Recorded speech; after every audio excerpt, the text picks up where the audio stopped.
children, I hope you all are good and fine. Today in the GK we are going to discuss chapter number 34 and the name of the chapter is Terms of Literature. It means you should know about some terms, some definition given to the literature portion.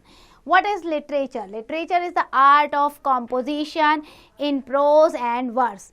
It is a piece of writing that is valued as work of art, especially poetry, prose, drama and novel.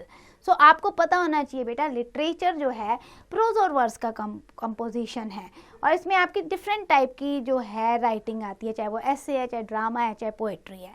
हमें क्या करना है? Right the correct terms for the following. So terms आपको ढूंढनी है literature की.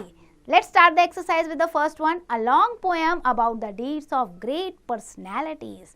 अगर long poem है, किसी great personalities के बारे में बताई जा रही है तो उसे हम कहते हैं epic. E-P-I-C, epic.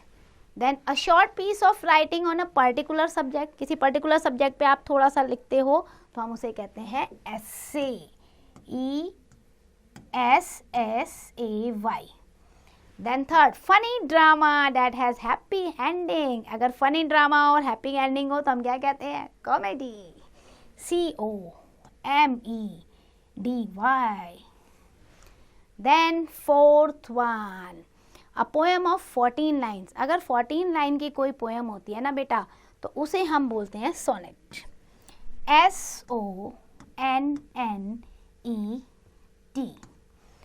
Now moving to the fifth one, a piece of writing about travel experience. आप कहीं घूमने जा रहे हो और आपने अपनी यात्रा के बारे में वर्णन किया, लिखा है, तो उसे हम कहते हैं ट्रैवलॉज. T-R-A-V-E-L,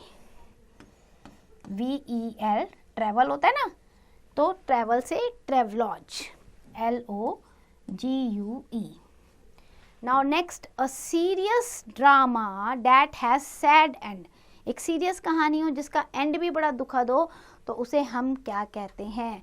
उसे हम कहते हैं tragedy. Okay, T-R-A-G-E-D-Y,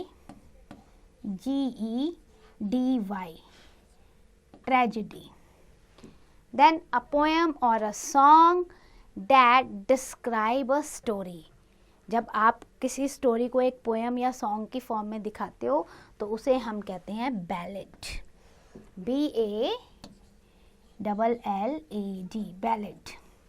then eighth, the story of person's life which is written by someone else. किसी दूसरे बंदे की लाइफ पे जब कोई स्टोरी लिखता है तो उसे हम कहते हैं biography.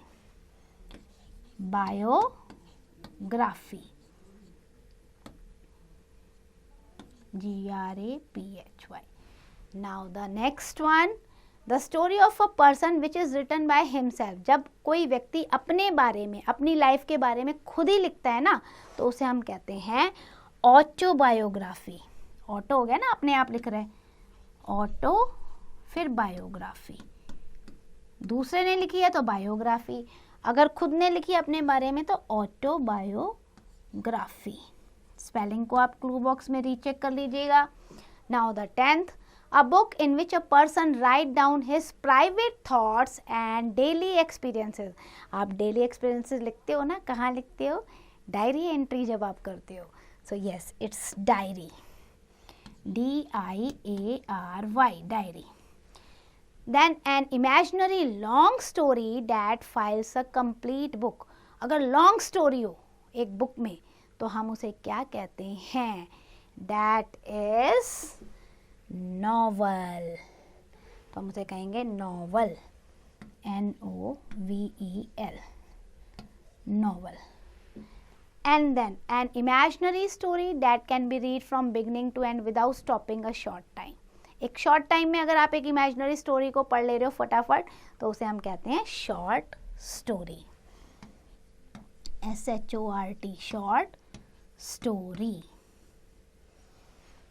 So that these were the terms related to the literature. Now moving to the Noit. Noit में देखो, in 18th century ballad operas developed as a form of English stage entertainment. 18th century में ballet को ना opera form में दिखाया जाने लग गया, स्टेज शो होते हैं ना जैसे, वैसे इसे दिखाया जाने लगा. So that's end for the chapter. I hope you understand.